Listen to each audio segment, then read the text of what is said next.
আসসালামু আলাইকুম বন্ধুরা, আশা করি আল্লাহর রহমতে সকলে ভালো আছেন। আজকের এই ভিডিওতে অল্প টাকায় শুরু করার মতো 15টি দুর্দান্ত ব্যবসার আইডিয়া নিয়ে উপস্থিত হয়েছি।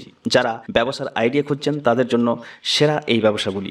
যদি এর মধ্যে থেকে আপনার পছন্দ হয় তাহলে অবশ্যই চিন্তা করতে পারেন, আর আশা করছি এর মধ্যে থেকে একটা না একটা ব্যবসা আপনার পছন্দ হতে পারে ইনশাআল্লাহ। তো চলুন শুরু করি। 1 নম্বর, প্রাকৃতিক চাষের উপকরণ। অসংখ্য সচেতন মানুষ এখন শাকসবজি কেমিক্যাল ছাড়া এবং বিষ মুক্ত খাওয়ার চেষ্টা করছে। এর জন্য প্রাকৃতিক চাষের চাহিদা মানুষের মধ্যে দেখা যাচ্ছে। যাদের জমি নেই তারা ছাদের উপর অল্প করে শাকসবজি ফলাচ্ছেন। মানুষের মধ্যে অধিকাংশ যে সমস্ত রোগ বালা মুসিবত দেখা যাচ্ছে তার মধ্যে অধিকাংশই কিন্তু খাবারের জন্য। তাই স্বাস্থ্য সচেতন মানুষেরা ভালো খাবার খাওয়ার চেষ্টা করছেন। প্রাকৃতিক উপায়ে চাষের যে সমস্ত উপকরণ তা যদি আপনি বিক্রি করতে পারেন তাহলে ব্যবসাটা খুব সুন্দর চলবে। এই ব্যবসাতে লাভও ভালো আছে। যেহেতু স্বাস্থ্য সচেতন মানুষের সংখ্যা এখন দিন দিন বাড়ছে, তাই এই ব্যবসার ভবিষ্যৎ আছে। যা কিছু বিক্রি করতে পারেন তার মধ্যে জৈব সার, ভার্মি কম্পোস্ট মানে কেঁচো সার, গোবর সার, সরিষা খৈল, নিম খৈল, জীবাণু সার। অর্গানিক কীটনাশক হিসাবে বিক্রি করতে পারেন নিম তেল স্প্রে, ফেরোমন ট্র্যাপ, জৈব কীটনাশক এবং বিভিন্ন বীজ আপনি রাখতে পারেন। অর্গানিক চাষ করার জন্য যে সমস্ত উপকরণ দরকার সেগুলো যদি সব ঠিকভাবে রাখতে পারেন তাহলে দেখবেন আপনার এই ব্যবসা চলবে। আপনি প্রথমে এগুলো সোশ্যাল মিডিয়াতে নিয়ে আসবেন, বেশি বেশি প্রচার করবেন। যারা এইরকম চাষবাস করতে ইচ্ছুক তারা অবশ্যই আপনার কাছ থেকে যোগাযোগ করে এই পণ্যগুলো নিয়ে যাবে। আমি শুধু আইডিয়াটা আপনাদের সঙ্গে শেয়ার করলাম, আপনি এখন এটা নিয়ে চিন্তা ভাবনা করতে পারেন। This video only for education purpose. 2 নম্বর, চিড়ে ব্যবসা। কৃষকদের কাছ থেকে ভালো মানের ধান ক্রয় করে তা দ্বারা চিড়ে তৈরি করে নিজের ব্র্যান্ডের নামে প্যাকেটজাত করে বিক্রি করতে পারেন। সুস্বাদু চিড়ে তৈরি করতে পারলে সব সময় এর চাহিদা দেখতে পাবেন। হোলসেল মার্কেটে আপনি এগুলো দিতে পারেন, তাহলে আপনার সেল বাড়বে। আর সুস্বাদু হলে অবশ্যই চাহিদা থাকবে। খুব অল্প টাকায় এই ব্যবসাটি শুরু করা সম্ভব। যদি কেউ কম খরচে নিজের তৈরি করা পণ্য দ্বারা ব্যবসা করতে চান তাহলে অল্প টাকায় এই ব্যবসাটি শুরু করা যায়, চিন্তা ভাবনা করে দেখতে পারেন। 3 নম্বর, চশমা ব্যবসা। মোবাইল আসার পর ঘড়ি ব্যবসাটা অনেকটাই ডাউন হয়ে গেছে ঠিকই, কিন্তু চশমার ব্যবসা এখনো একইভাবে চলছে, বরং আরো বেশি গ্রোথ হয়েছে। সানগ্লাস বা চশমা ব্যবসা লাভজনক একটি ব্যবসা। এর চাহিদা কখনো কম হওয়ার মতো নয়। মানুষের দৃষ্টিশক্তি যখন দুর্বল হয়ে যায় তখন চশমা ব্যবহার করে। পাশাপাশি যারা বাইক চালায় তারা রাস্তার ধুলো থেকে বাঁচতে চশমা ব্যবহার করে। এছাড়া যুবক জেনারেশন স্টাইলিশ চশমা ব্যবহার করে থাকে।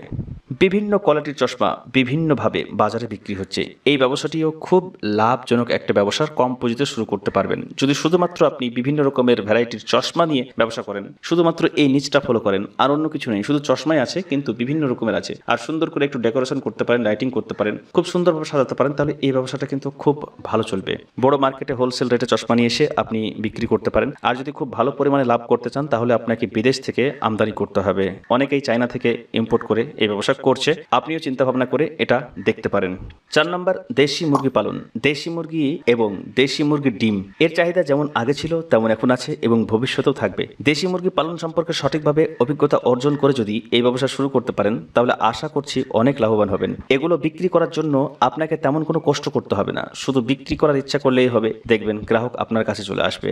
আর এই ব্যবসাটা মেয়েরা কিন্তু বাড়িতে করতে পারেন। মানে অনেকেই কাজের পাশাপাশি কিছু করতে চান, খালি বসে থাকতে চান না, তারা ছোট করে বাড়ির আশেপাশে শুরু করতে পারেন।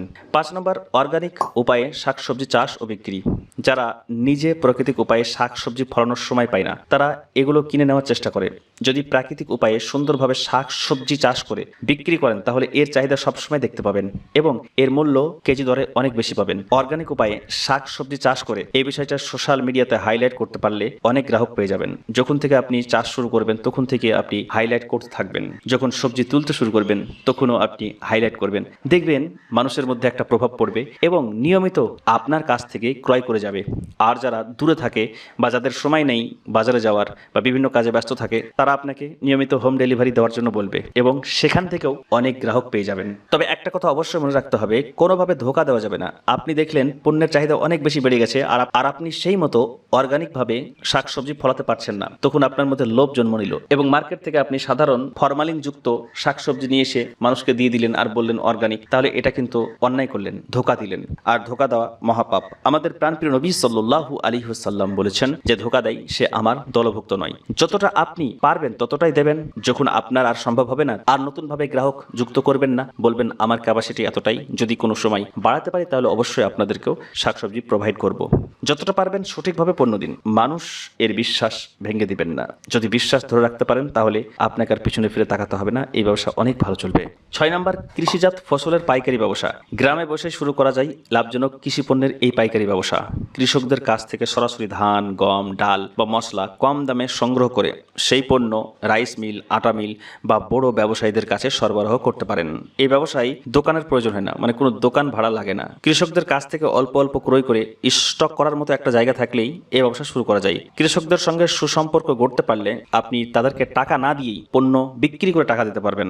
তাই বেশি পুঁজি লাগার কোনো ব্যাপার নয়, কিছু অ্যাডভান্স দিলেও হবে। তবে মনে রাখতে হবে কৃষকদেরকে সুন্দর মূল্য দিতে হবে, মানে বাজার রেট দিতে হবে। এমন যেন না হয় যে আপনি খুব ঠকিয়ে নিচ্ছেন। পাশাপাশি একটা নির্ধারিত সময়ের মধ্যে টাকা পরিশোধ করে দিতে হবে। আপনি হয়তো তার কাছ থেকে নিয়ে গেলেন, ক্রয় করে নিলেন, বাকিতে কিছু অ্যাডভান্স দিলেন। যদি ফুল টাকা দিয়ে দিতে পারেন তাহলে তো খুবই ভালো, কিন্তু যাদের কাছে পুঁজি নেই, মানে শুরু করতে চাইছেন, তারা এইভাবে শুরু করতে পারেন। সঙ্গে সঙ্গে টাকা দিয়ে দিলে তারা তো অনেক খুশি হবে, এবং যারা এইরকম ব্যবসা করতে পারবে তাদের কাছেই কৃষকরা বেশি আসবে। যেই নির্ধারিত সময়টা নেবেন তার মধ্যেই আপনাকে পরিশোধ করতে হবে। বারবার তাকে ঘোরালে, ডেট ফেল করলে বিশ্বাস নষ্ট হয়ে যায়, আর এটা খারাপ জিনিস। কথা দিয়ে কথা খেলাপ করা মুসলমানের বৈশিষ্ট্য নয়। বিশ্বাস ও ভালো যোগাযোগ থাকলেই ধীরে ধীরে এই ব্যবসা অনেক বড় করা সম্ভব। 7 নম্বর, সেলুন ব্যবসা। যতদিন যাচ্ছে মানুষরা এখন চুল কাটার জন্য সেলুন যাচ্ছে। আগে দেখা যেত গ্রামের কিছু মানুষই অন্যান্য মানুষের চুল কেটে দিত, অল্প সংখ্যক মানুষ সেলুনে যেত, কিন্তু এখন দেখা যায় অধিকাংশই সেলুন থেকে চুল কাটে। তাই এই ব্যবসার চাহিদা দিন দিন অনেক বেশি বাড়ছে, আরও ভবিষ্যতে বাড়বে। যারা ভালো চুল কাটতে পারেন তারা এই ব্যবসাটি নিয়ে ভাবতে পারেন। একদম কম পুঁজিতে এই ব্যবসা শুরু করতে পারবেন। খরচ খুবই কম, লাভ অনেক বেশি। আর যদি একটু সুন্দরভাবে ডেকোরেশন করতে পারেন, সুন্দরভাবে লাইটিং করতে পারেন, সুন্দর বসার জায়গা করতে পারেন, তাহলে যুবকরা সেখানে আকৃষ্ট বেশি হবে, আর আপনার গ্রাহকের অভাব হবে না। এখান থেকে ভালো মানের আয় করতে পারবেন। 8 নম্বর, মাশরুম চাষ। মাশরুম চাষ যদি ব্যবসা হিসেবে আপনি শুরু করতে পারেন তাহলে এর চাহিদা সবসময় দেখতে পাবেন। অল্প জায়গায় এই চাষ করা যায় এবং বাজারেও সবসময় এর চাহিদা থাকে। অনেক লাভজনক একটা ব্যবসা ভেবে দেখতে পারেন। বিশেষ করে মেয়েরাও বাড়ির আশেপাশে এটা করতে পারেন। 9 নম্বর, কসমেটিক ও ফ্যাশন জুয়েলারি। এই ব্যবসাটি মেয়েদের জন্য দুর্দান্ত আরেকটি ব্যবসা। পুরুষরাও করতে পারেন, সমস্যা নেই। কসমেটিকের চাহিদা সবসময় দেখতে পাবেন এবং ভবিষ্যতেও খুব থাকবে। তবে মানুষের চাহিদার উপর নির্ভর করে পণ্য স্টক করতে হবে। মানুষের চাহিদা নেই এমন পণ্য যদি আপনি উঠিয়ে নেন তাহলে কিন্তু লস খেয়ে যাবেন। আর সোনার মূল্য যেহেতু অনেক বেশি, তাই মানুষ এখন সবসময় সোনার গহনা পরবে না। তাই ফ্যাশন গহনা এর চাহিদা কিন্তু আরও বেড়ে যাবে। ফ্যাশন গহনা বা স্টাইলিশ জুয়েলারি এর চাহিদা থাকবে। কসমেটিকের সঙ্গে সঙ্গে এটাও আপনি অ্যাড করতে পারেন। 10 নম্বর ব্যবসা আইডিয়া, এলইডি বাল্বের ব্যবসা। বিভিন্ন ধরনের এলইডি বাল্ব আপনি মার্কেটে পেয়ে যাবেন। সেগুলো হোলসেল রেটে ক্রয় করে যদি কম লাভ রেখে বিক্রি করতে পারেন তাহলে নিয়মিত গ্রাহক পেয়ে যাবেন এবং মার্কেটে একটা সুন্দর পজিশন তৈরি করতে পারবেন। এই ব্যবসার চাহিদা সবসময় থাকবে। খুব অল্প পুঁজিতে ছোট্ট করে এই ব্যবসাটি আপনি শুরু করতে পারেন। এবার আমি আরও কিছু ব্যবসার আইডিয়া সম্পর্কে সংক্ষেপে তুলে ধরছি। শুধু ব্যবসার নাম বলবো, যদি ভালো লাগে সেটা নিয়ে ভাবতে পারেন। 11 নম্বর, ড্রাই ফ্রুটের ব্যবসা। 12 নম্বর, রান্নার সরঞ্জামের ব্যবসা। 13 নম্বর, বাচ্চাদের খেলনার ব্যবসা। 14 নম্বর, স্টেশনারি ব্যবসা। 15 নম্বর, মশলার ব্যবসা। শেষে যে ব্যবসাগুলো নিয়ে আলোচনা করলাম এগুলো নিয়ে ভাবতে পারেন। এগুলোর মধ্যে কয়েকটি আমি বিস্তারিত আলোচনা করেছি, চ্যানেলে ভিডিও আছে, প্লেলিস্ট চেক করতে পারেন। আর কোনো ব্যবসা সম্পর্কে বিস্তারিত যদি জানতে চান তাহলে অবশ্যই কমেন্ট করবেন। আর যারা আমাদের সঙ্গে যুক্ত হতে চান, হোয়াটসঅ্যাপ এবং টেলিগ্রামের লিঙ্ক দেওয়া রয়েছে ডিসক্রিপশনে, যুক্ত হয়ে যেতে পারেন। তো আজকের এই ভিডিওতে আর কথা বাড়াচ্ছি না।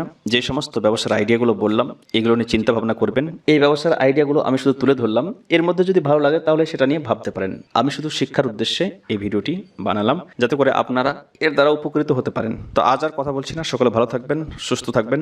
আল্লাহ হাফিজ, আসসালামু আলাইকুম।